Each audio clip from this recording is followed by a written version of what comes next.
Alright, hello YouTube, it's Captain Nabs here again with you, ready to bring you another flight in the Q400, Majestic's Q400, running here now in prepared version 4. Very happy with how much you guys liked my first video. I'm almost a little bit surprised, quite a few hundred views already, and so thank you to everyone who watched it, thank you to everybody who liked it, and especially thank you to those who have subscribed to the channel. I'm going to reward you now, hopefully, with just a little video of me doing the return flight from London back to Toronto in the Dash 8 here. So to give it a little bit of variety, so it's not the same thing as last time, what I've done here is first of all, I did take the recommendation of, it was Daniel Pargao, I hope I said that correctly, who suggested in my last video that I download this freeware London scenery for that works on P3D. So I did. And so here it is, and I just wanted to show it off first of all because it's quite a nice piece of scenery here. This Andy CYXU, I don't know his last name, he just goes by his handle, Andy CYXU, has done an excellent job making a rendition of the London airport here. It looks absolutely great. The bridges apparently actually work. I haven't, they don't work with the Majestic Dash because they don't have a door defined. Apparently, I did look it up, you can define a door, I just haven't had the chance to do it yet. So, but the scenery here looks really nice. Lots of cars coming and going from the airport. They seem to be going really, really fast. After my last flight, I guess everybody wants to get out really quick, and I can't seem to go past the tail. There it is. Now I got past the tail. There's the scenery on the other side. I just wanted to show off the scenery because I think it's great. For freeware scenery, I mean, it's not perfect, but it is, for freeware scenery, it is really good looking, and it really makes this look really nice, which is kind of why I want to do this particular return trip. So that's what I'm doing. So yeah, so let's just dive right into it again. If I can find my flight deck view there. Alright, so once again we got a cold and dark start here. So I'm going to start off, I'm just going to walk through it here. This is not intended to be really a training video again. If you can follow along, great. I'm going to go pretty quickly because I just don't want it to turn out to be boring. But I will come up with some much more in-depth training videos in the future. So for now, it's going to be pretty quick that I'm going to tear through everything, so I'm not really sure why. My batteries are dead. There we go. Okay, excellent. Alright.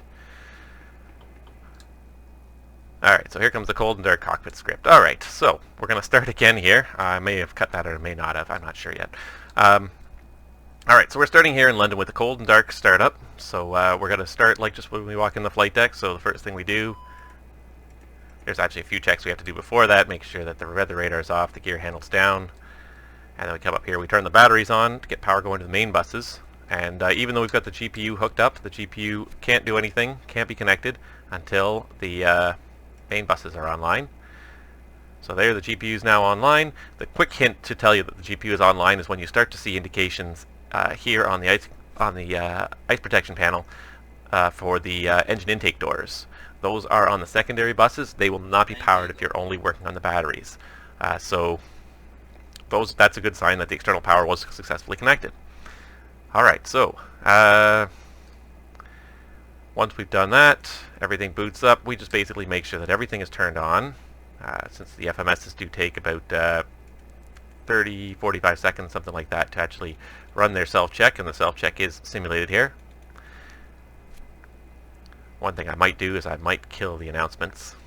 Just, not so much that I don't like them, but I just don't necessarily know if you want to hear them here. So, while we're waiting for that to come up, the other thing we would do, of course, is we'd check the journey logs, we'd check the circuit breaker panels to make sure nothing's popped out or anything on any of the sides. Make sure that all the emergency equipment that we do need is in place. And there we go. Our first FMS is online. Alright, and so let's do this. Let's do data.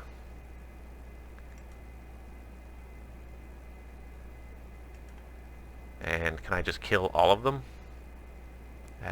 Data, cabin, display. Alright, I'm just going to stop the announcement script altogether. There, I believe that's done it. Alright, excellent. So now that I've got that done, we are going to We're just going to start with, we're just going to get some, first of all, we're going to get some light in here. So let's get the dome light on. That makes it easier to see. And we're also going to turn on the overhead panels. Part of the reason why I wanted to do a dusk flight was the lighting, the night lighting in this airplane is really quite phenomenal. So I wanted to give a chance to sort of demonstrate that as well. So again, something just a little different from my last video, so you guys have something nice to look at. Turn up the lights on that side as well, on the FO side, and there we got night lighting. Perfect. Alright, so now I would go out and do the walk around. Not going to actually do a simulated walk around. The one thing I will do is I will make sure that the gear pins are removed. It says ground ops only, and I'm not really sure. I've noticed that the last couple times I've been flying that it has not given me the option to put in the ground pins at all, and I'm not sure why. So I will have to look into that. Not going to worry about it now. Once we come back from the walk around, then the captain would start his flow. So again, he checked the safety equipment, checked the oxygen, make sure that the it could even check the make sure check that the handles or the doors for the alternate gear extension are closed, and also check that the backup landing gear enunciators are working properly. All 3 bulbs are working properly, and these are all closed and stowed. Emergency exits closed, and we come over here to the DC control panel, and we just start from there. So batteries all should be on, generators should be selected on so they come online automatically. The main bus tie at this point should be tied, and the external power, if we have it, is on. Ice protection, just make sure basically everything should be off at this phase of the game. And lights, then we just go. So when you're doing a flow, the one thing you'll notice, I do the flow very consistently. This is the way most airlines teach it, is they teach do a flow first, end with a checklist. So your flow, you just start at one end and you just sort of move over the entire flight deck, hitting all the buttons and switches you need to, especially the before start or the originating flight deck checks. You basically need to make sure every switch is in the correct position, nothing's been moved by maintenance or anybody else coming into the flight deck, everything is exactly where you expect it to be. So lights are all where they should be, ELT should be armed, flight data recorder should just be normal. Fire protection panel, make sure basically you just have your green lights for your open valves. We'll talk about those in the ground schools. Make sure all your extinguisher handles are in, or not your extinguisher, but your cutoff handles are all in. Light panels, set it as required. I'm going to zoom in a little bit so you can see a little bit better what I'm doing here. APU, if you need it, you turn it on, but we don't need it. Make sure the engine ignitions are normal. Start select is neutral right now. Make sure that the outflow valve is closed. Cabin altitude control is in auto.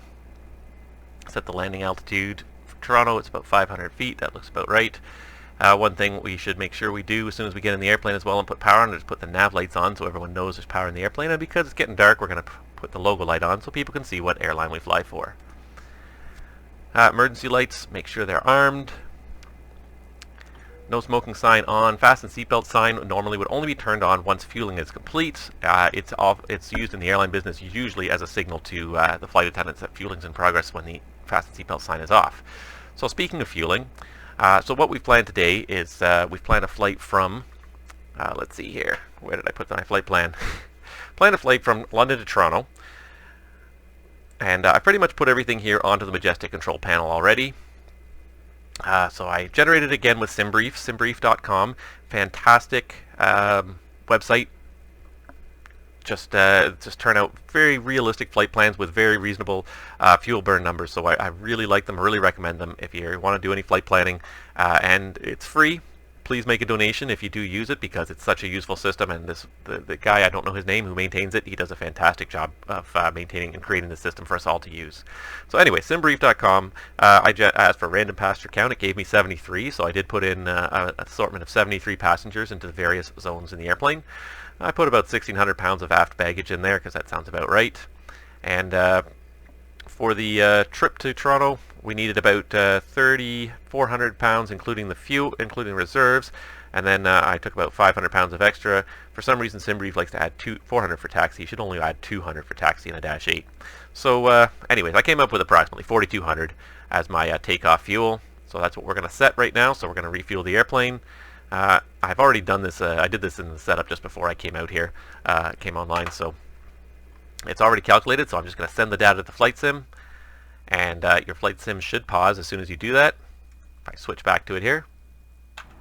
And unpause it. If I look down, I should be able to verify that the fuel is about 4,200 pounds. Just need to pull up the fuel page on the MFD. And there it is, 41.99. Close enough for me. So we can consider the airplane fueled. Seatbelt sign can go on. Test the caution lights. Make sure nothing's burnt out, basically. And you would test these, but it doesn't test properly in the sim because of the way this caution light switch works. It's fine. Don't worry about it. Test all the rest of the bulbs. Again, just make sure nothing's burned out. If anything's burned out, the Dash 8 actually does have spare bulbs on board. Pilots are usually trained on how to change them. I've changed many a light bulb in this airplane. But they all seem to be working. Only ones that actually don't seem to be working are the yaw damper and autopilot lights, interestingly enough. The HSI select lights work, but the autopilot and yaw damper buttons lights do not work. I wonder if they actually really work. I haven't noticed, to be honest. I'm going to also throw the overhead lights on dim because it's nighttime. Makes more sense. Alright, temperature controls are at 12. The packs are in auto. I don't care what we're looking at in terms of duct. Bleed switch is on min. Recirc fan should be on. And the bleed should be off for the engine start. The generators, the AC generators way up here in the corner should be on. And no AC external power is being used right now. Alright, that's the overhead panel, which is probably the single biggest panel really to work on. Then we just start up over here on the side and make sure that, first of all, we've got GPWS switches over here. Make sure that they're guarded and not pushed in. Make sure that all these switches basically are off, especially the nose steering. You don't want to break your tug during pushback by having the nose steering on when the hydraulics come online. Alright, I'm just going to kill the control column for now so I can finish the setup here. Come across the glare shield panel, flight taxis in taxi. If there was no power on this airplane, that should not be in taxi. It should fling to, it's magnetically latched into the taxi position. As soon as power is removed, it should flick back to flight, and you have to manually put it into taxi when you first turn on power to the airplane. Anywho, little things I notice about Majestic, and I'm not trying to criticize Majestic because the plane they've built is fantastic, but little things you notice from real life. Otherwise, all these switches should basically be blank. They should all be out. Nothing should be pushed in. I'm just going to reset these now. And we're going to make sure we're going to start bringing up our go-around bars. So we hit the go-around button, brings up our go-around bars. Then we do a heading and an alt cell, so we're ready for our first altitude and heading. HSI cell is going to be on my side to fly, and I'm going to set the nav source to FMS1. Alright, and then we're going to come over here to our speeds. So looking at our flight plan, again, we'll just go back to the control panel really quick here. And our flight plan looks like our takeoff weight's just over 60,000. Probably by the time we actually taxi out, we can assume 60,000. So I'm going to use some 60,000 numbers here. 59, and I've got told cards made up here, 60,000. I don't even know what the weather's doing here in London this evening. So I'm just going to have a quick little look here.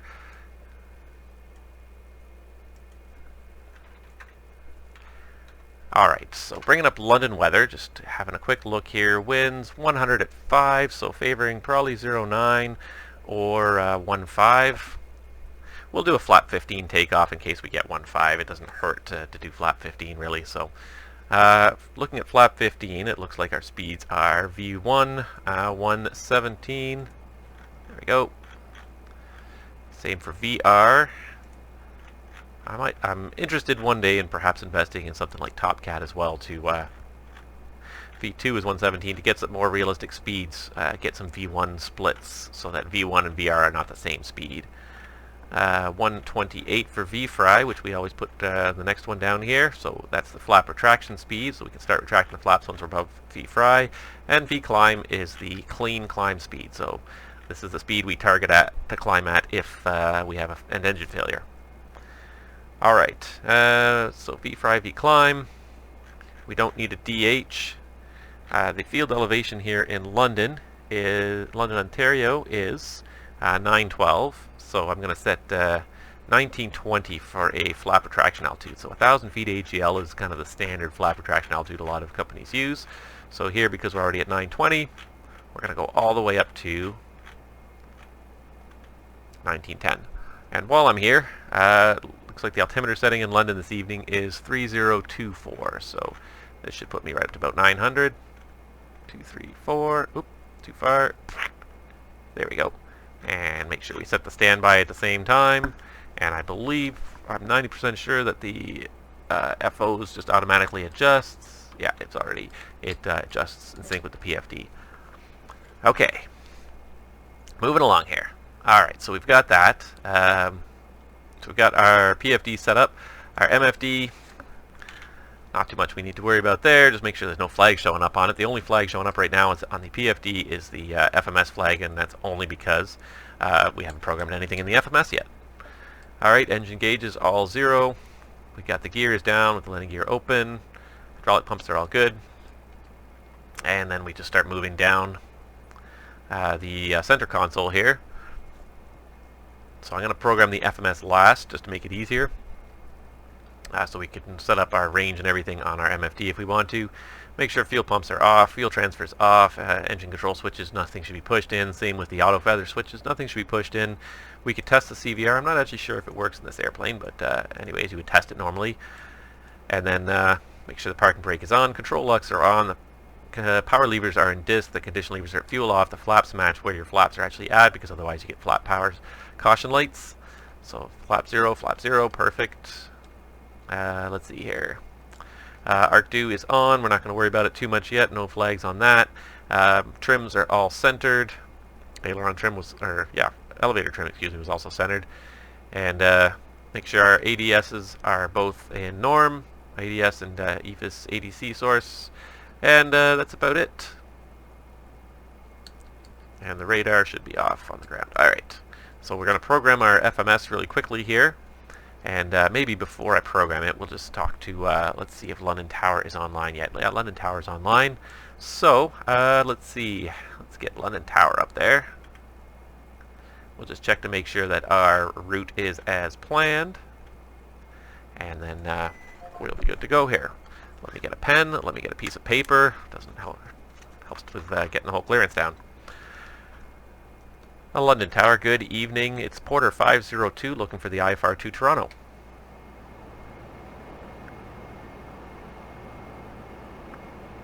Porter 502 Toronto, Russian London this afternoon. Are you familiar with the London to? Affirmative for Porter 502.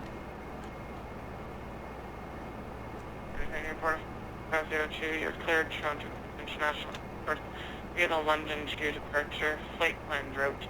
Depart runway 15 and 4043. Alright, so Porter 502 is cleared to Toronto via the London 2 departure, and then our flight plan route. Depart off runway 15, squawk code 404 Porter 502, read back to current data Alpha, push out your distraction and tell me empty. Alright, we'll make sure we have Alpha, and we'll give you a call when ready for taxi, Porter 502. Alright, so let's see here. Information Alpha, so London 8, this is 2785, so I'm going to throw that up here.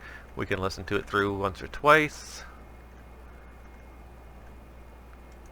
There we go. And, yeah. Nope, not hearing anything. Now, do I have number 2 turned up? Runway. There we go. Runway 33. Departure. Runway 27 and runway 33. Advise ATC you have information. Tango. Information. Tango. 0, 2, 0, Zulu. Wind 100 at 5. All right.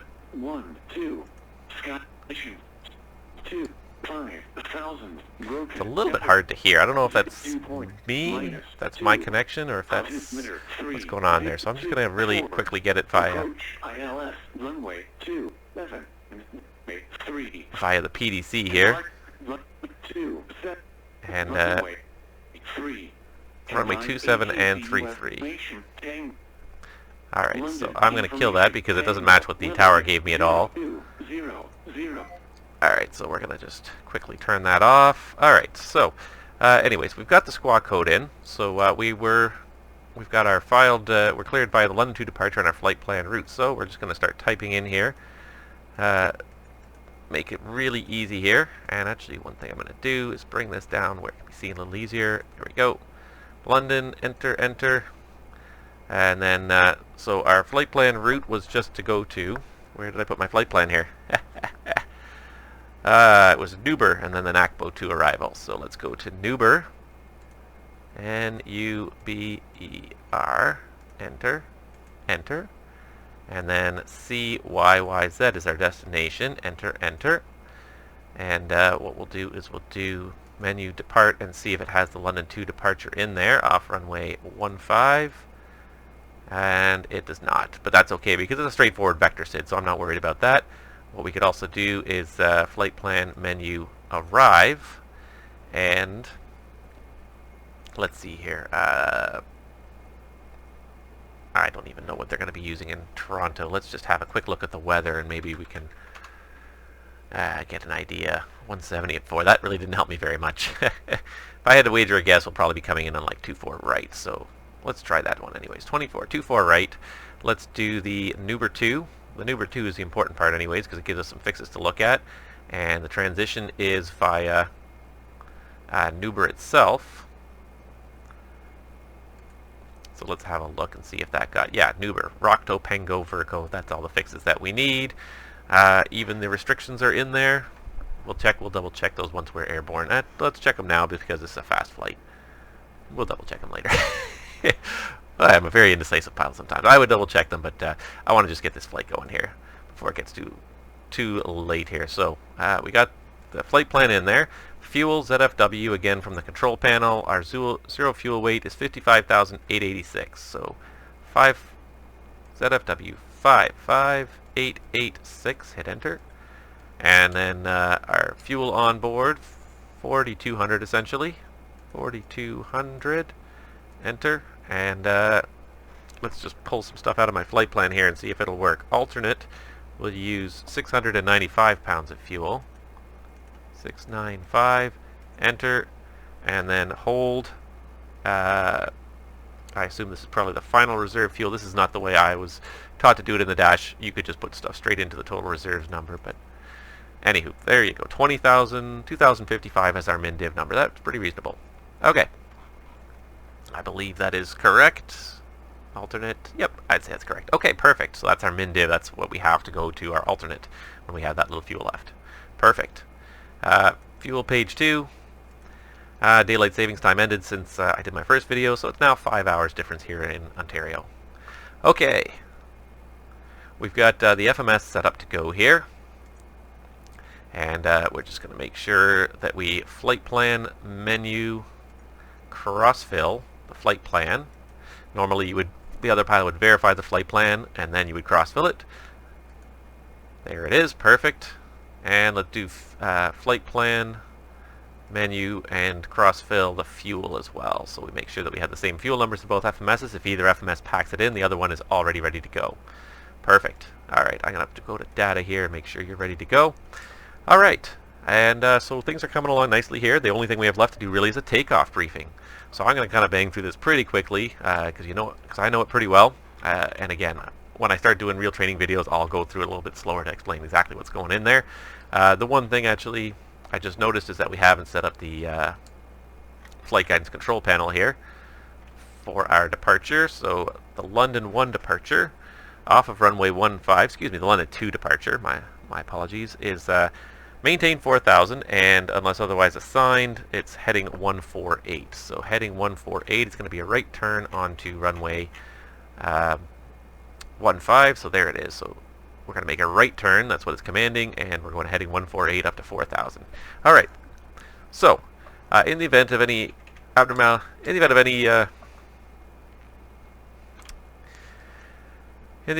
engine failure, direction control issue, or other warning light prior to V1, your will call abort. We'll stop the aircraft on the runway and deal with the emergency. In the event of an engine failure, V1 is considered an in-flight emergency. No immediate actions prior to 1920 except for raising the gear.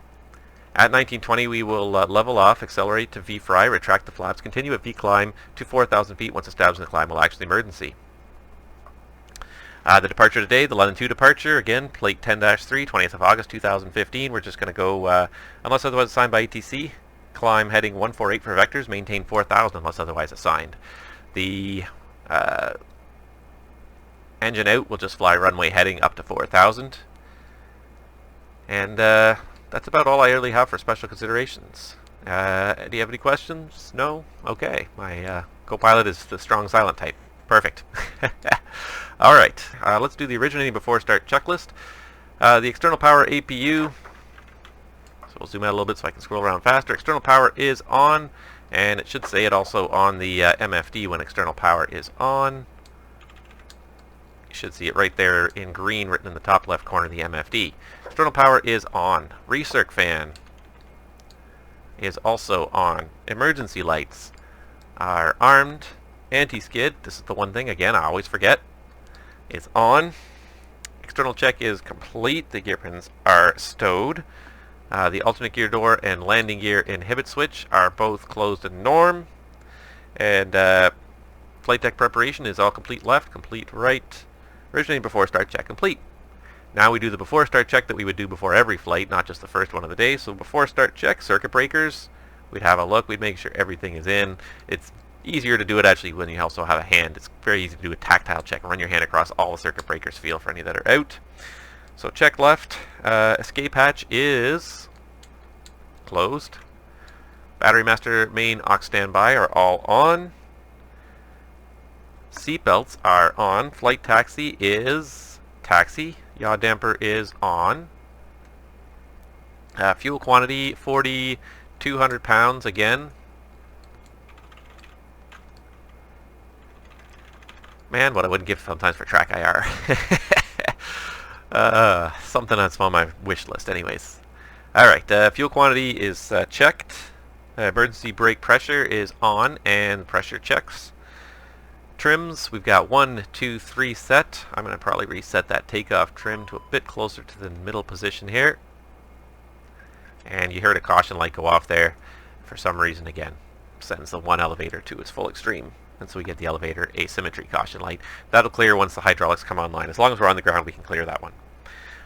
Trims 1, 2, 3 set. Power levers are dis, condition levers are fuel off, and the takeoff briefing is now complete. Before start checklist is complete. Alright, so one thing I never did was I never really simulate opening the doors. Let's simulate that the doors are closed. Guess what? We're good to close. We're good to go. Doors are closed. Alright, so the doors are closed. We're ready for our start approve check. Alright, so start approve check. Nose steering is off. EFB airplane mode is on left. Don't really need to put it on. LD transponder is going to doesn't really need to go on alt here because they don't have ground radar here in London, but I might get a complaint if I don't, so I'm going to turn it on now. Doors and fueling lights, the two lower left lights here, so easy to look for, are out. APU bleed is off, and the anti-collision is going to red. The start approve check is complete. Alright, I would hold up 2 fingers, clear on 2. And my invisible marshaller out there says we're clear on 2. Starting engine 2. Alright, so we're going to bring this up. We're looking for rotation on NH. As soon as you see any rotation on NH, you're good to bring the condition lever to start feather, and the airplane will add fuel at the appropriate moment. So there's no need to time it like in some aircraft where you have to wait till it reaches a certain NH. The FADEC in the engine will control the start process and will not add fuel until the appropriate moment. Alright, there's 50%. You might have heard a click. The start select switch went back to the middle, and the start selector is out there. So, we can now take the external power off, and the DC generator did come online because the caution light here went out. That's the one you're looking for. And so what we can do is give them the signal to go ahead and disconnect the GPU, cancel GPU request. And I'm just going to keep this up here as well because I'm going to do the pushback here. So goodbye GPU, they unplug it, it goes away anytime now. Ramp guys in London are a little slow. There we go. Alright. And we're just going to check with our ramp guys. Are you guys okay for the push? Any aircraft behind us? No. Ground said we can do it at our discretion. Alright.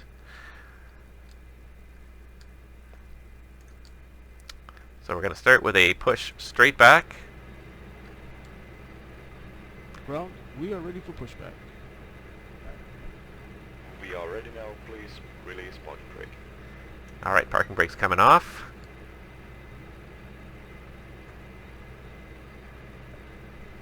Parking And brakes released. here goes the push. Pushing back now. You're clear to start the engine number 2.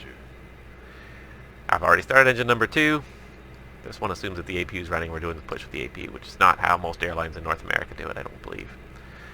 Alright, I'm just going to get it to start to turn it to the right, and I'm going to say clear 1. He's going to say clear 1, and I'm going to start engine 1 here. So, starting 1. And again, looking for a little bit of rotation on there. We can bring up the condition lever. We should be monitoring this throughout the start process. And hopefully we're not getting pushed too close to that airplane. That looks pretty good. I'm just going to say end it right there. Thank you. Beauty. That worked out pretty well. Push back complete. Lead. Set the parking brake. Set the parking brake. Bing. Parking brake. Caution light. Parking brake set. Can we get clearance at number 1? Alright. Disregard that part. Starting number 1. Number 1 is started and everything is looking good. Nothing is in the red. Nothing's in the yellow. All the engine instruments look good. So the guys are going. We're going to go ahead and bring the condition levers out of start feather. Bring them both up to 1020 max. Wait for the AC generators to come online. The caution lights go out, which usually happens at about 550 to 600 RPM. So right about now, the AC Gen 2 would go off, AC Gen 1 would go off.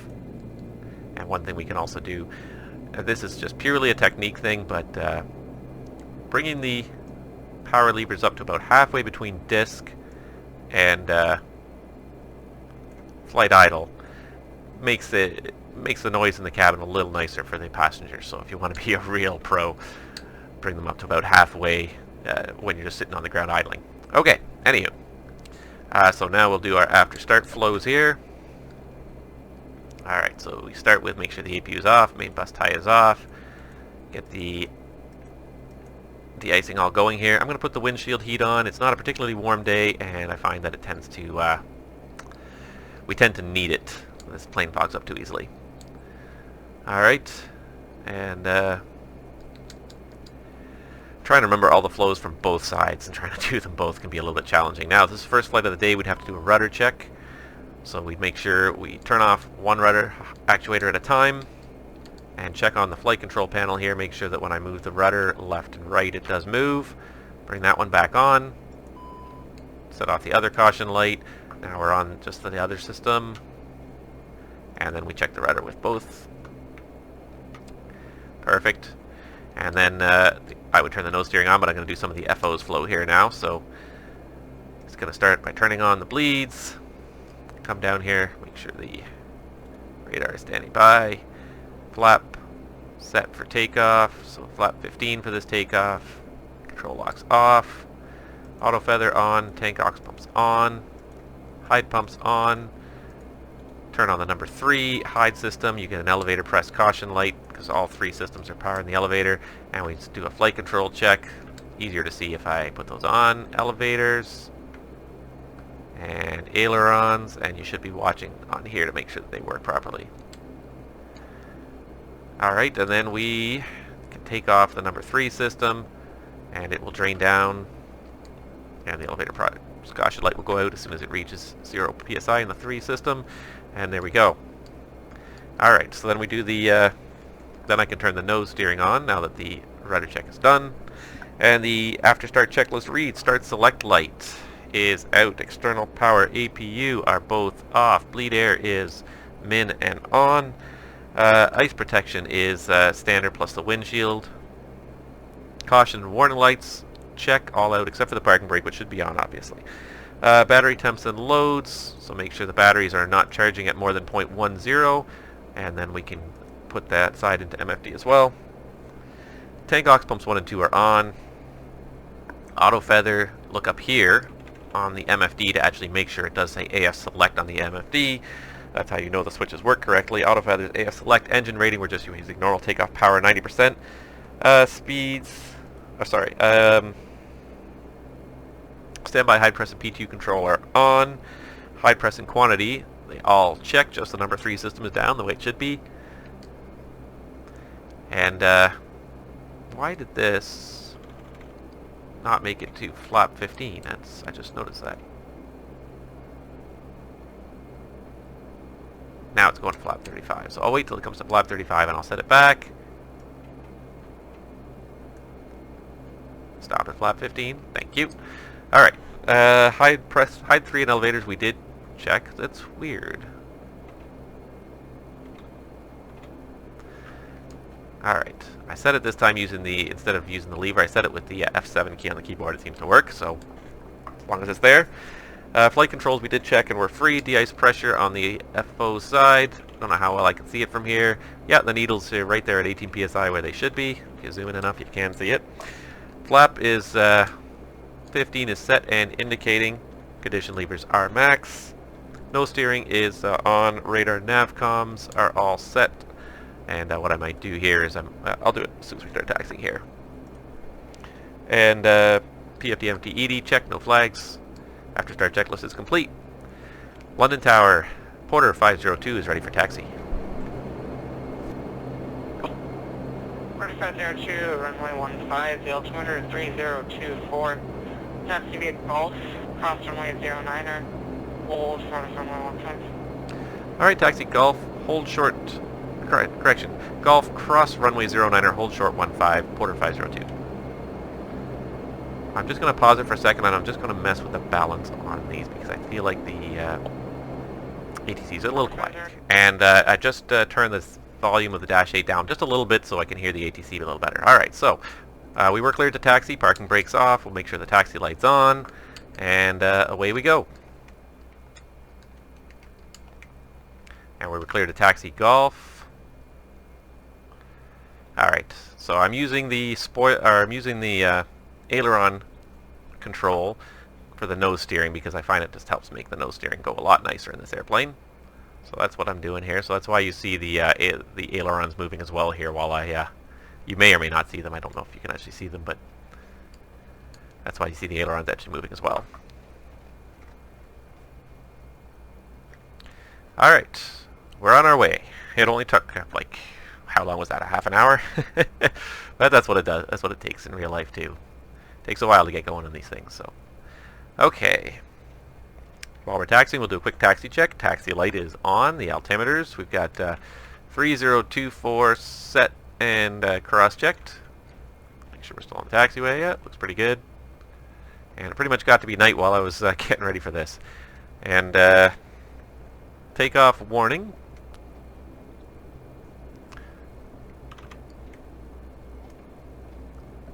One, two.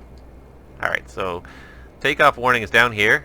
So press and hold for at least 3 seconds. 1, 2, 3. If you hear beeping, something is not configured properly for takeoff. Normally I wouldn't need to look at it. I did look down there just to show you. Now I can still see we're still taxiing in a straight line here. And cabin secure, so we'll assume that the purser called and told us we were secure. And there we go. The taxi check is complete. I'm going to just turn off the dome light for now for the takeoff because it is really a nice flight deck here. Everything is well lit. You can easily see all the writing on the flight deck here as we go. So it's really nice that you can turn off the lights. And you can adjust the brightness of the various panels. Here's the overhead panel adjustment. You can turn it up or down as you need to. If it's too bright, these are a little bit too bright I think, or just turn it down a little bit just to make it just that much easier to see what's going on. And it's very nice. I really like, they took a lot of time making sure that it did look real, it looks nice. Alright, we could probably taxi at greater than 8 knots. We are taxiing at 8 knots, 9 knots now, so we could probably taxi a little faster than that. One thing I do find, and this is true of all the flight simulators, it's hard to get that real sense of motion. In a real airplane, you feel how fast you're taxiing. Your peripheral vision feeds you that information, obviously. Peripheral vision is not feeding me anything here.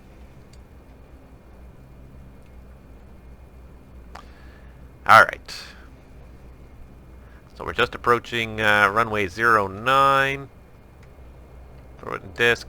Look both ways. Should throw the strobe on here. Hard to see in the dark what we're doing. I hope I turned the right switch there. I think I did. Our strobe is on until we cross the runway because it's good airmanship. And then we'll turn our strobe back off again. And then we'll focus on what we're doing because we're about to turn and line up and get ready to go here. And try not to laugh too hard as we do it. Alright, and are we ready here? I think we are. Order 502, London winds 110 at 5, clear for takeoff runway 15. Okay, cleared to go, runway 15, Porter 502. Alright, so we're cleared for takeoff. One thing I want to make sure I do is I want to make sure in a second here that I do get the frequency in for Toronto Center just so I'm ready to go. Alright, so as we taxi into position on the runway, the one thing the captain does need to do is make sure that the strobes are back on again, so the anti-collision is over to white. And the FO has a couple things they have to do, make sure the transponder's on, and the other thing the cat has to do also is make sure flight taxi goes to taxi. And I can't remember what the FO has to do. It's been a long time since I really sat in the right seat, so we're just going to do the checklist to make sure everything's done. So FA notification, the FO would do that. Cabin crew, please be seated for takeoff. Let's focus on getting this thing lined up here. Transponder is already on. Alt TCAS should say TA only on both MFDs. It does. We did not a bad lineup. It's not great, but it's not bad. Alright, let's just hold it there for a second. Brakes on. MFDs are both terrain right now. Bleed air is Bleed air 1 and 2 is min and staying on for this takeoff, and flight taxi is flight. The lineup check is complete. Just going to get 2577 up there for Toronto Center, because you don't want to be messing with the radios right after departure. There's enough other stuff going on. So there we go. We got 2577 set on the MFD. I think we're ready to go. All right, we were cleared to go. Let's get the lights on. And the one thing we need to do is we'll need to bring up the PFD and the MFD so I can actually see what I'm doing as I fly. Yes, the heading indicators align with the runway. And let's make sure, so we got the, I'm looking down a little bit while I start here, which is not a good thing. And it's only because, again, track IR would be lovely.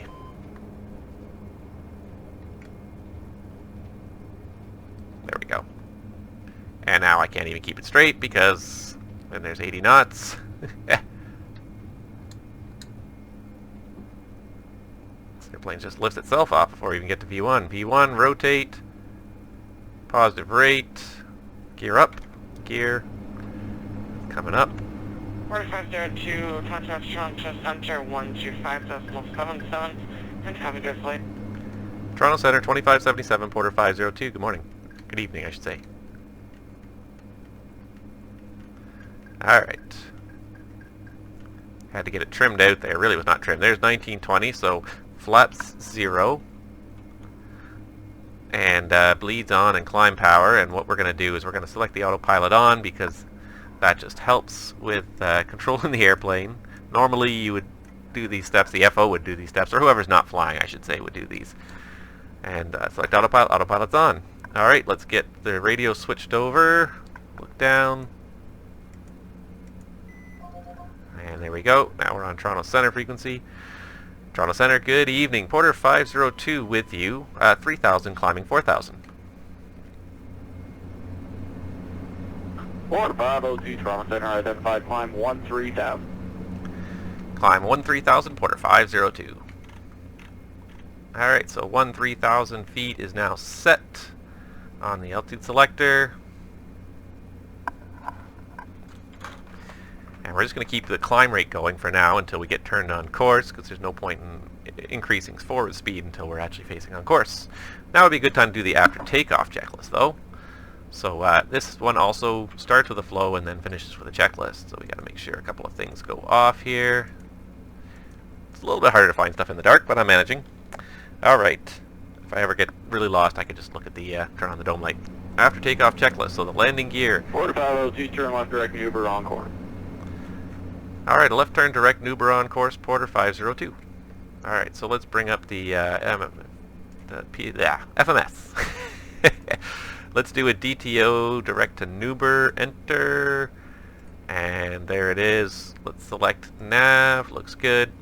Alright, so let's finish this after takeoff check. So landing gear is up, flaps are 0. Climb power is set, 900 set both sides. Bleed air 1 and 2 is min and on. I'm going to kill this as well. Bleed air 1 and 2 is min and on. Auto feather is off. Tank ox pumps 1 and 2 are off. Standby high press P2 control norm. Engine temps and pressures. Everything looks green. Ice protection is right now is standard plus the windshield. We'll put the props on as well in case there's ice out there. So standard plus props and windshield. Cabin press temp controls. So cabin pressure, differentials rising, cabin starting to climb, perfect. And we can check the cabin temperature as well, make sure it's nice in the cabin. And FA notification chime. And I don't know how well you can hear that, but you would chime the FAs to let them know that it's safe for them to get up. Alright, and we're going to now start grabbing the ATC for Toronto because the arrival for Toronto is going to happen fast. So let's get the request controller info. And it looks like we're doing ILS 24 right and departure runway 23. So make sure we set up for 24 right if we haven't already. I think that was what we did set up for. Let's see here.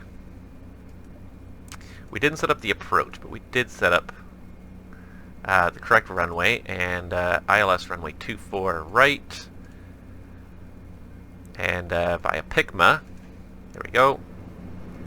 And we can check the flight plan. To Toronto Center, you can expect runway 24 right. Arrival information, Sierra. Call me when you're ready for commence. Okay, we're just picking up Sierra now, and planning 24 right, Porter 502. Thank you very much. Okay, so going to pitch down a little bit here. She's going to level off momentarily at 13,000, and through 10,000 we can do lights off, and we can turn the local light off. Pressurization, again, checks. Everything is pressurizing normally. Differential decreasing. 94 Kilo Echo, arrival 132. That's 12,000 climbing 13,000. Pressurization checks. And the seatbelts, we're just going to leave on because it's such a short flight today. Okay. I'm going to start pulling up plates for Toronto right now while we keep flying here because it's going to happen fast. So, the arrival will be the NACBO 2 arrival to runway 23 and 24 right. We're just joining the star right at Newber. So, we're going to watch, make sure that we watch this as we level off here, that we don't accelerate too quickly. And so let's just check the restrictions. So Newber, Rockto's supposed to be between 10,000 and 6,000. So I'm going to put in 10,000. Enter. And then we go to Verco 220. So we do Pengo Verco 220, Mayrod 210, between 45 and 31, and Deckney 3000, and that's all in there. Alright, so I'm gonna, you can make the no-link stop flashing just simply by clicking on them once. Alright, airplane's accelerating. I'm gonna do a cruise check really quick here. So first things first for the cruise check. Oh, do not do that. Do not feather the engine. Why did they both feather?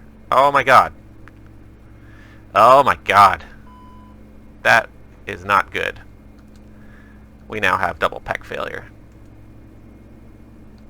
Okay, well, the airplane is still flying. And now we failed both PECs because we accidentally brought them to start feather. Dual prop overspeed. Not a good checklist to have to run. Oh my god. Okay. Well, I could ignore that, or we could run the checklist. Okay. We're going to do the dual prop overspeed checklist. It's not a good checklist. This is a very bad situation. Pilots, do not do what I just did. This is a very bad situation in the Dash 8. I need my QRH, which I should have here somewhere, for dual prop overspeed. And why is this thing not figured out where to navigate to? I also noticed that on the MFD, for some reason, I'm going to just make sure I DTO Newber again here. There we go. There's the rest of my arrival. Alright, we're going to bring the power back, and we're going to go to engines, dual prop overspeed checklist. It's not a good checklist. Alright, dual prop overspeed checklist. Both propellers increase above 1020 RPM and number 1 and number 2 PEC caution lights illuminate. We do have the number 1 and the number 2 PEC caution lights. Fantastic. Land it near a suitable airport. Well, we're just going to continue. Note, during overspeed governor control, an increase in power turbulence encounter may cause the propeller speed to temporarily exceed 1080 RPM. With power levers in the rating detent, the torque indication will be less than displayed torque rating. Landing considerations: do not retard power levers below flight idle on landing and during taxi, as propellers will feather.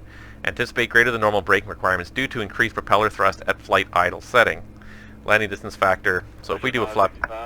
10,6,000 for clear 302 lane. Was that for us? No, that was not. Alright, flap 35 normally would need 1.35 extra. And note, during the landing roll, propellers will decrease to approximately 500 to 550 RPM and may cause the AC generators to drop offline. End of dual propeller overspeed checklist. Fortunately, that doesn't happen in the Majestic Q at least, but now we are running at MTOP. Oh my god. This is terrible. Okay. Really quickly, going to bang out the cruise check, and then we're going to brief this arrival. Cruise check. Where am I here? Altimeters. We got 3024. What is it in Toronto now? I got the ATC here via PDC. 3028. So we're going to set that right now. 78. And so we'll just do it here at 5, 6, 7, 8. That's 3028. Fuel efficiency program we are not going to do because it's short. Power is set. Fuel is checked. We got lots of fuel here still. We got 3,500 pounds in the tanks. That's all the fuel we need right now. Seatbelts are staying on. Lights are all as required for cruise. Cabin pressure. Let's see here. Cabin pressure is checked. Cabin differential is fine. And ice protection, standard plus props and windshield. The 24 ice test we're not going to do on this flight. Alright. So we've done the checklist. We've done the cruise check. We've made sure we have the star in there. And we're going to have to start down very soon here. Order 502, contact arrival 32. Alright, arrival on 32-8 for Porter 502. Thank you very much.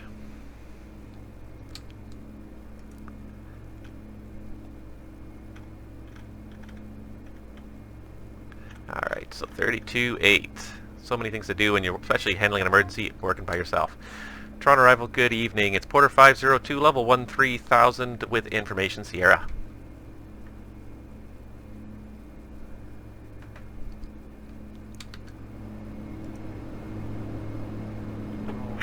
Porter 502, Toronto arrival, good evening. It's going to be the ILS runway 24 right, Toronto altimeter 3028, descend to 8,000. Okay, descend 8,000, 3028, planning 24 right, Porter 502. Okay, so first of all, we're going to get 8,000 on there and start going down. 8,000. Alt cell. And then we're going to do a VS down for now. Just do VS minus 1,000. Okay, easy does it, Tiger. This trim wheel is very stable. I've got the speed way back to give me a little bit of time to prepare for this. Alright, so course, so I hit and hold the format button for 3 seconds, and on MFDs, our MFD, we can then set our course. So the inbound course is 237. Maintaining a localizer and reporting established flight path and German cargo 90 possible. Alright, so the other thing we're going to do is what are we going to say about this? Let's see here. So make sure that this one is also on 237. Mr. FO should set it himself, but since he's asleep at the wheel here, I've set it for him. Alright, so we got the inbound course. The DA is 796, so we're going to set 800 here on the MDA. We're going to take the control column away again so I can see what I'm doing.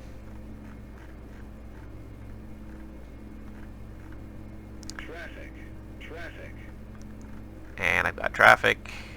And one thing I might do is I might pause it for a moment here because I had some AI traffic turned on in London because London was pretty dead, but it sounds like there's stuff happening in Toronto, so I'm going to turn off the AI traffic for a moment. So just bear with me one moment. Okay. Okay, and I'm back and I've turned off the AI traffic. Alright, so we are going to have to probably increase our rate of descent because we're getting to Rockville pretty quick here.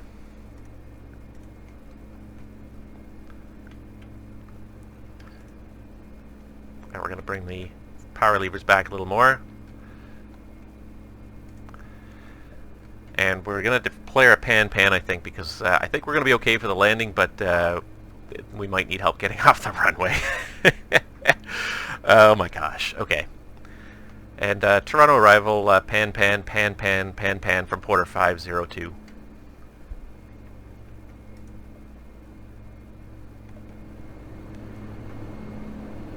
Porter 502, report your intention. Porter 502, we've had a malfunction with both engines. They are still running at this time, but we may have problems with taxiing when we get down on the ground in Toronto, so we'd still like to land in Toronto if we could, and right now we don't anticipate any emergency services, but we may need a long landing roll and may need some help off the runway when we get there. Roger, Porter 502, would you like runway 23 instead, or would you like to stick with runway 24 right? You know what, we're set up for 24 right, we'll stick with 24 right.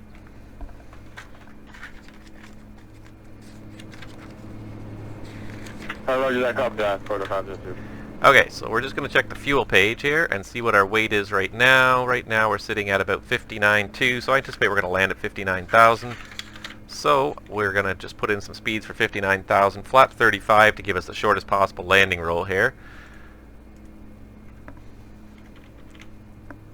So we're going to select speeds for flap 35, a VREF of 117, and a VGO speed of 113.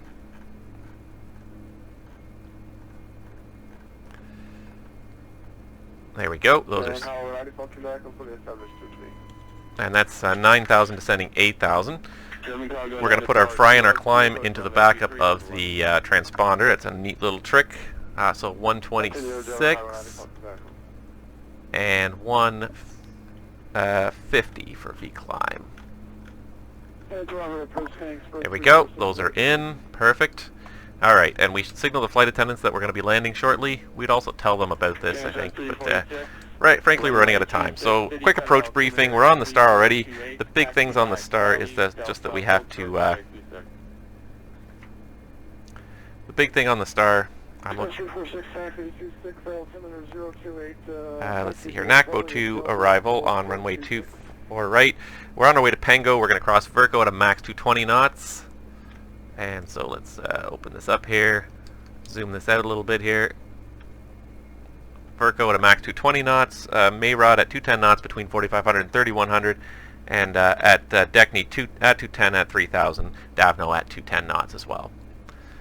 We're going to swing around for the ILS runway 24 right.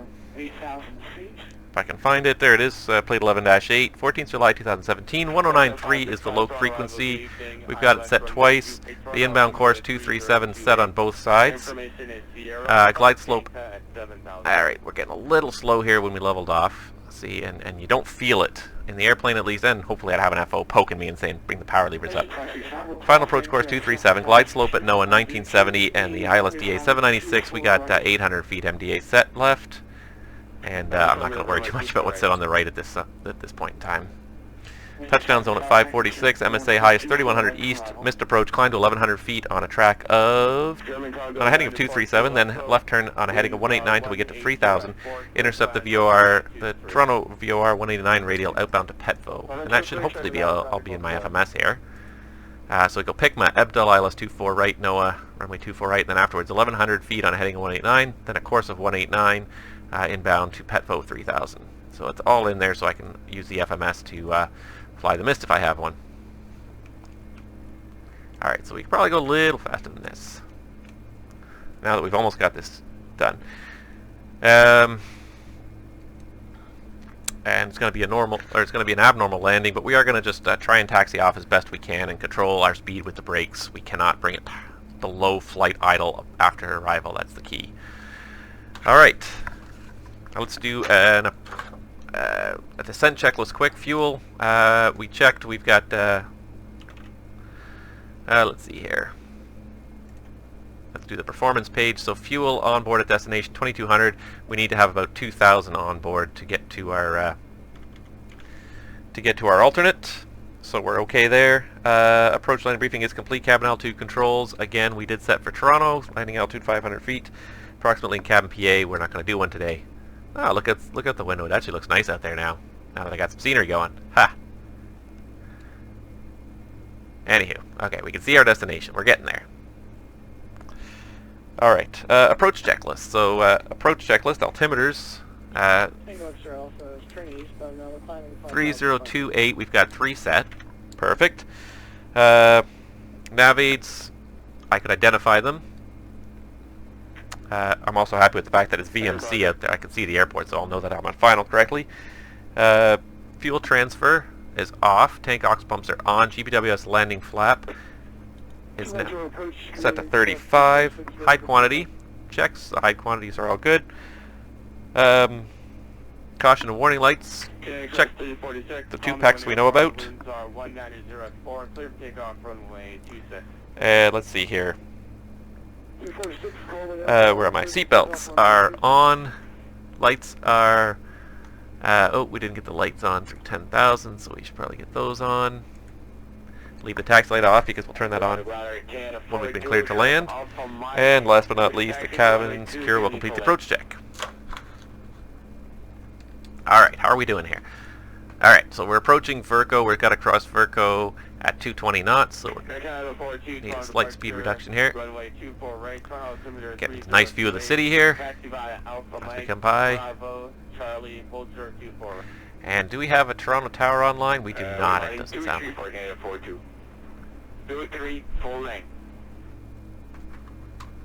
It does not look like we have Toronto Tower online anymore. It was on. Runway 23, Toronto altimeter is 3028. Taxi via Alpha Mike, Alpha Hotel, Quebec. Hold short runway 23. Alpha Mike, Alpha Hotel, Quebec, short of 23, aircraft 4280. Porter 502, descend 6,000. Descend 6,000, Porter 502. Okay. 6,000. Really? Tango X-ray Alpha, you're entering the Toronto arrival airspace. I need you to make a right turn. Alright. Whoa, wait, 6,000. This mouse can be very sensitive, which is realistic, but almost perhaps a little bit overly so. Alright, we'll go down in VS. We'll go down at minus 1,000. Heading, intercept localizer, cleared ILS runway 24 right, maintain. Alright, sounds like a busy night here in Toronto. Don't speed up. If anything, we should be slowing down because we should be 220 at Verco.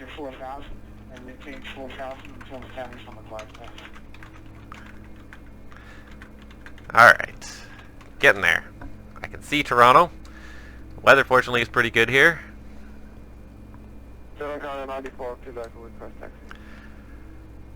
Alright, and there goes Verco, and we're a little bit fast at Verco. Get a little bit more aggressive in getting that speed back.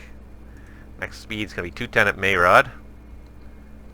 Orbeck scenery looks pretty nice at night. Toronto approach Express 34601 passing 2000. It's interesting that the scenery turns on and off as you look away. It does save a lot of... Climb to 11,000, fly heading 150. Alright, that is, should be 7 descending 6.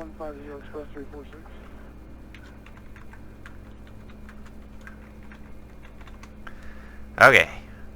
Getting there. Alright, I think we got almost everything done. Alright, ding dong. Quarter 502, descend 4,000. There is Cessna 172. He'll be at your 11 o'clock, 7.2 miles, 5,200 feet. Report in sight. Okay, Porter 502, descend 4,000, and we're looking for the traffic.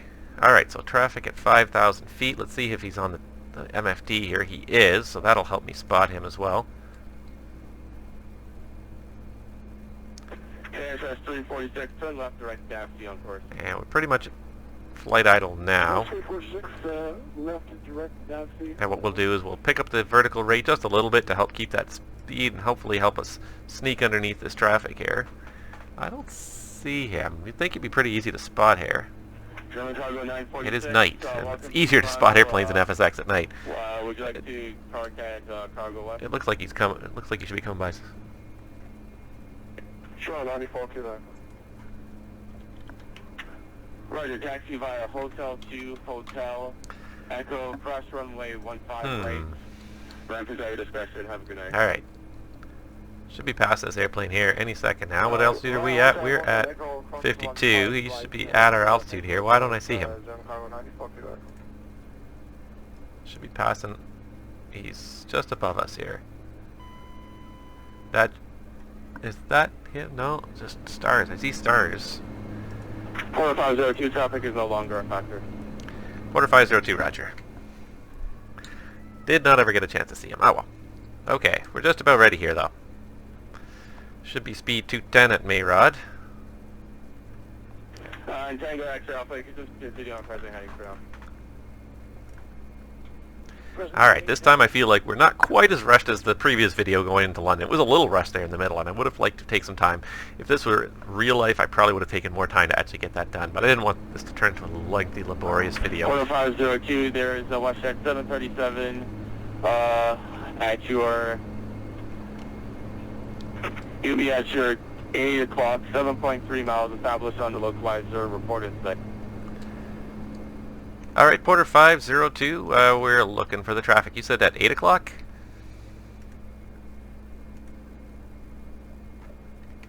And there's alt, we're level.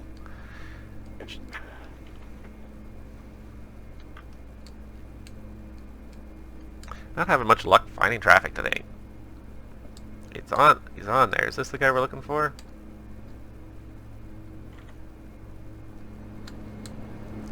Alright, speed's pretty close. Porter 502, he'll be passing you at your 9 o'clock now. Alright, Porter 502, we're looking. Not having much luck with the traffic tonight here. Don't know why we're not having any luck with the traffic. He's on the screen, so should be able to see him. Usually I have no problem spotting other airplanes, especially at night. At night they should be just lighting up, so I don't understand why I'm not seeing this guy at all. Just gonna switch to an external view and just have a little more of a pan around, because I wonder if something's going on with my... Porter 502, traffic is no longer a factor. Turn left heading 330. Alright, left turn 330, Porter 502. Alright, never did see him. Alright, so heading mode. Heading. That's 330, not quite, that's 331, that's 330, there we go. And now, so since we're obviously on vectors, we're going to go to ILS-1 over here. And we're also going to go to the FMS and sequence the waypoints. So we're going to go from, let's see, from Pigma to... Nope.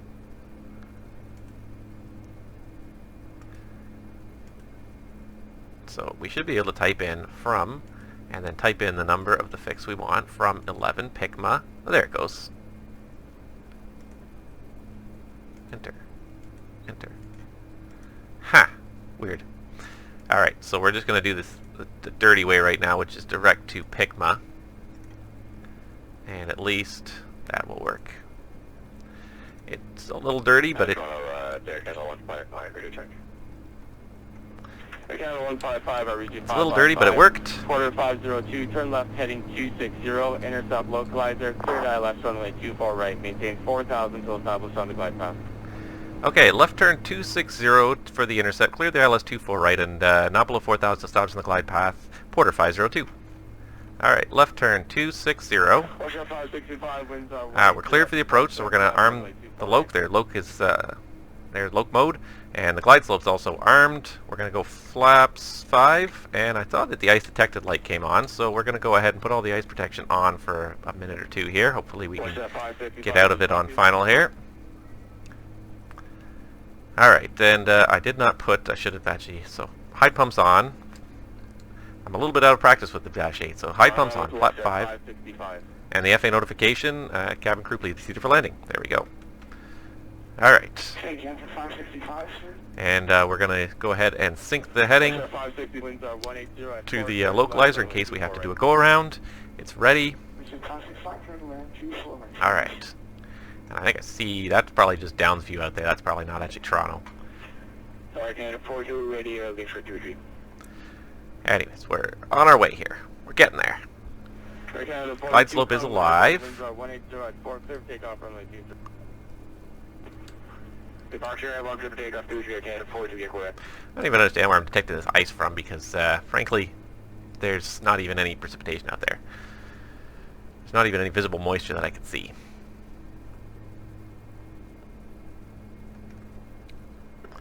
Yeah, so it's 346 to leaving my airspace, no further ATC available. Alright, things are looking good here. Glide slope's almost there. There's glide slope. Go around altitude is now set. And disregard missed approach altitude is set. Alright. We're still 12.6 miles out, so we've still got a long way to go to get back to the field here, so we're just waiting for it to all happen here. Waiting for everything to unfold. Alright, watch that speed. Don't let the speed build up now that we're going down.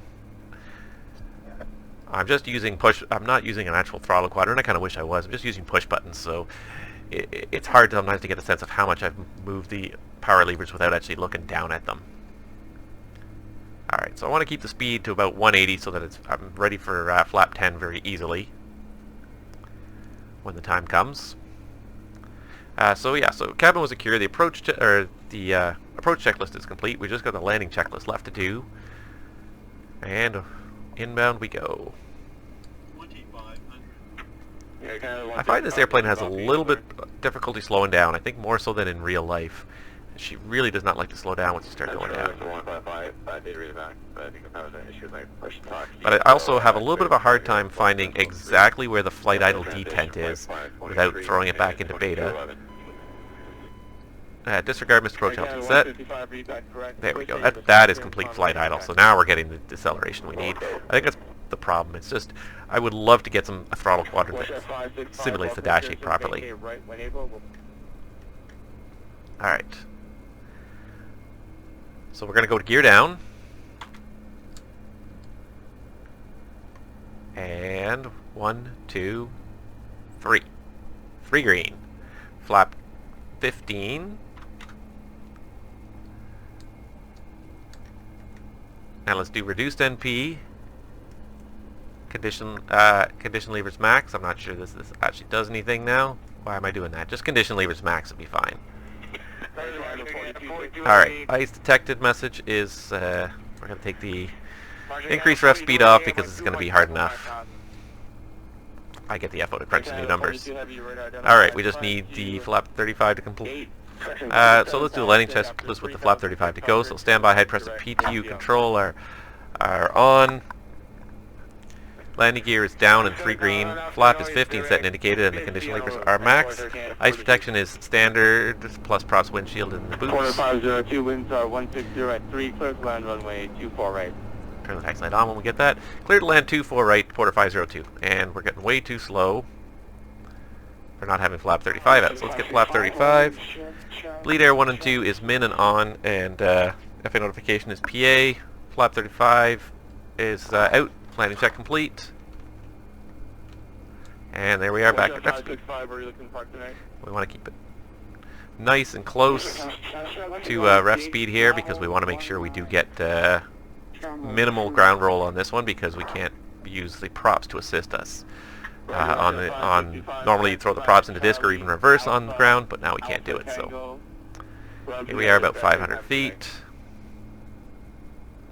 Starting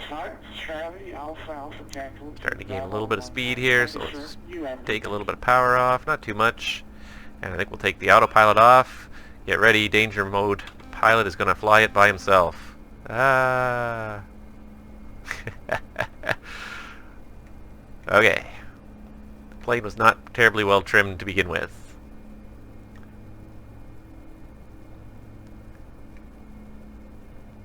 And now I'm making a real mess of this here as I try to get this airplane established back on final. Now she's gaining. Now she's floating. This is not a good thing to happen with the double over speed. Alright, we're still going to hit the 1,000-foot markers here by the Pappies with some excess speed.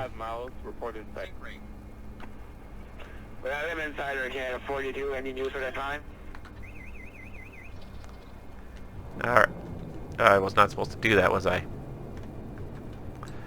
Force a habit to throw them into... Sorry, Channel 42, could you repeat the last part you just said? Force a habit to throw them into reverse. Frankly, and the funny thing is that Bombardier, even Bombardier will admit they do not know what will actually happen in a dual overspeed. Because nobody's done it. Nobody's done it. They've never flight checked them to know 100% what's going to happen in a dual prop overspeed situation. Alright, well we did make it safely, so we're going to see if we can taxi to the gate without throwing it into below flight idle. 502, welcome to Toronto. State your intention, please. Porter 502, looks like the aircraft is still relatively controllable, so we'd like to taxi to gate Alpha 2, please.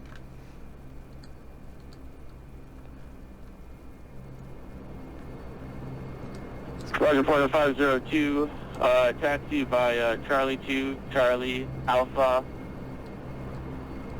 and Alpha Tango, ramp at their discretion. Have a good day. Okay, Porter 502, taxi Charlie 2, Charlie, Alpha, and Alpha Tango. Thank you very much for the help. Alright, so we'll do a quick after landing checklist here. Westjet 55, you made a wrong turn. Taxi by Mike, turn right on Tango. And I think what we'll do is, because I don't have an FO to do the after landing flow, and because this thing's going to take off like a jackrabbit with the props at flight, with the power levers at flight idle, I'm going to just stop for a second and do the after landing checklist. Alright, so radars off, transponders stay on, out, flaps can go up, control locks can come on, tank ox pumps 1 and 2 should have been on for the landing and I did not turn them on somehow. Not happy with myself. I really have to bone up a little bit on my Dash 8 flying if I want to really continue with these. Tank ox pumps are off, yaw dampers coming off, flight taxi is taxi, anti-collision is going to, it is on red already, I did set that one. Lights are otherwise as required, main bus tie is now going to tie, and for now the APU is staying off. After landing checklist is complete. Alright, let's start taxiing before the arrival controller gets mad at us here. I wonder if that right over there on the other side of the CDF is the lost WestJet. Alright, we're just going to have to ride the brakes all the way back to the gate here. And this is Charlie taxiway right here, so we got to make the hard right turn here. Because that's the threshold of 3-3 right there with the green lights, so this is Charlie. So here we go. Alright, I think we're going to be okay. We're going to make it to the gate, hopefully, without running into anybody. I hope. Wow. That video did not go the way I had intended. Dual prop overspeed. And it's happened in real life. It's rare, but it's happened. And like I said, even Bombardier will not tell you what will happen in the event of a real dual prop overspeed. Their checklist is sort of their best guess, but they have not flight tested it for safety reasons. So their checklist is just that. It's a best guess of what will hopefully happen and how to best deal with it. So I don't know. Majestic didn't seem to model feathering the props as soon as we landed, which is fine. You know what? It got me out of trouble because I just didn't even mean to throw it into reverse. Thank you, ground vehicle, for cutting me off. I didn't mean to throw it in reverse, just a simple force of habit. And it's hard to fight those habits. You know, you spend a long time building them, and how do you fight them? Yeah, but anyways, I hope this video was informative. It's interesting to see an abnormal procedure. I think I was almost going to just give up, and then I said no. This makes for interesting watching. So let that be a lesson to all of you who are enjoying this Majestic Q400. Watch out for those condition levers. They slide back into start feather very easily. In reality, there's a gate. So between 1020, 900, and 850, you just simply move the condition lever forward and backwards. But to move into start feather, and again to move into into fuel cutoff, there are gates. You have to actually physically lift the condition levers, so it's hard to get them back there. Not impossible. You could do it accidentally, but it's a little bit harder to do it. But it definitely takes a little bit more effort. So the fact that the detents are missing from our simulation makes things a little bit more challenging. But you know what? It is what it is. You can only do so much in the flight sim world. There's only so many things you can simulate realistically, especially with the constraints of the flight simulation products. So, again, I still like that. I like what Majestic has done. They've built a fantastic product. I really do like what they've done. And I've just... little things that I notice here and there that are not perfect. And if you guys at Majestic are watching this, and I think some of you will be now, I hope you'll take my suggestions, and I don't want to offend because I know you put a lot of hard work into it. I haven't created this airplane, so I don't know how much work you put into it. Sorry, did you call Porter 502? Negative, that was for Metro 5904. Alright. For a second I thought we'd gone the wrong way or something, but nope. Alpha Tango's the next one. Alright, we're getting there. So yeah, sorry, lost my train of thought there, but yeah, so if you guys from Majestic are would like to hear a little bit more about some of the little oversights that I've noticed, please feel free to contact me, and I'll gladly provide some insight. I'm sure you've probably heard it from other Dash 8 drivers, and I'm sure there are probably compromises that you reluctantly made to make the simulation work and make it not be completely impossible for the average computer to run. So thank you guys for putting together a great product. When I do talk about the differences between the your Dash 8 and the real Dash 8, I don't mean it in an offensive, nitpicky way. It's more as a point out to people. That's 2201, thank you. Alright, so let's see if I can find the start of Alpha 2's line. Oh, I think I see it there. Is this Alpha 2 or is this Alpha 1? This is Alpha 2, I believe. Yeah, Alpha 2. Perfect. Yep, this is exactly where we need to be. Okay, so we're just going to slow down for a second here. We'll say marshaller's in sight. Come on. Can't get the taxi light off because you'd blind the marshaller if you left the taxi light on. And fortunately there's enough ambient lighting here that it's not terrible. And at night, the other thing to put on as well is the dome lights. It makes it very bright in the flight deck, but then the marshaller can also see you. So let's just make sure I'm in flight idle here. I don't think I'm quite in flight idle. That's about flight idle right there, because this thing does take off like a shot in flight idle. Flight idle is a lot of extra power, a lot of forward thrust. Alright, looks like our ramp staff has turned on the visual guidance docking system, so we're just going to use that to ease us up to the gate here. Fantastic, that's very helpful. Is it actually going to tell me to stop at any point, though? I guess I could go one more spot further here. I can't see what it says now. Does this gate, does the docking system actually work? It didn't switch to a countdown, so I'm going to assume it's not working. So we're going to go ahead and set the parking brake. There we go. Perfect. Alright, and standby high pump PT press norm. And we're going to do a shutdown checklist. Ah! I'm not supposed to go all the way to fuel cutoff. I'm supposed to go... Gotta be very careful with that. I like the way they do it now, but they tend to go a little bit far. Start the timer. Perfect. And we're going to do a couple of other things here. So the FO would turn those off. And I'm going to come over here and make sure that... oh, the FO should have turned off all this ice protection too. What are you doing? You're killing me here. Fasten seatbelt signs going off. Alright. No steering off. And let's do the shutdown checklist. So taxi light is off. The transponder is going to go to standby. Standby, there it is. Transponder standing by. Emergency brake is on. Standby head press B2 control norm. Power levers are, I'm going to leave them in flight idle just because of the PEC failure. Condition levers are start feather, no steering, is off. Seatbelts are off. bleed air 1 and 2 has been off, and what I didn't do, of course, is I didn't request the GPU. Normally when you pull up the gate, they'd start attaching it automatically. You wouldn't have to ask for it, they would just do it. So we're just waiting for external power, and we should be on the MFD screen so we can see. Alright, the GPU's there, external power, and you should see the DC gens come on there, and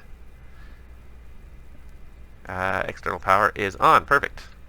And past 30 seconds, I think that's like a minute 30 seconds, so condition levers, fuel off.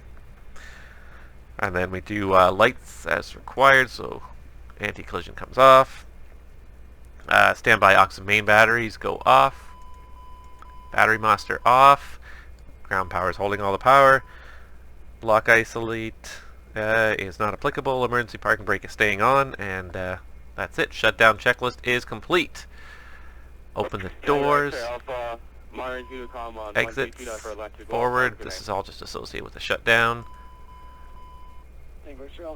And there you go. The door is open. We're here. We made it. We didn't kill anybody, but the chief pilot is going to want to have a word with me tonight about what exactly happened there. Wow. Anyways, we made it. So I hope you guys enjoyed this. Look at this. Even the logo light does a very nice, realistic job. I like the P3D lighting first of all. That's very nice, and it does a nice job there.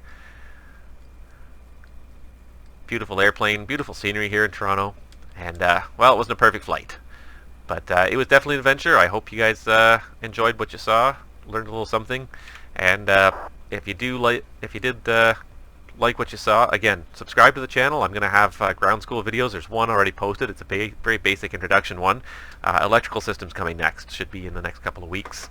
It's a little bit complicated, but hopefully when I finish creating the video, then you'll be able to easily learn it. So hope you've enjoyed this. Please like the video. Please watch my other videos, and I look forward to seeing you again very soon. Thanks, and have a great night.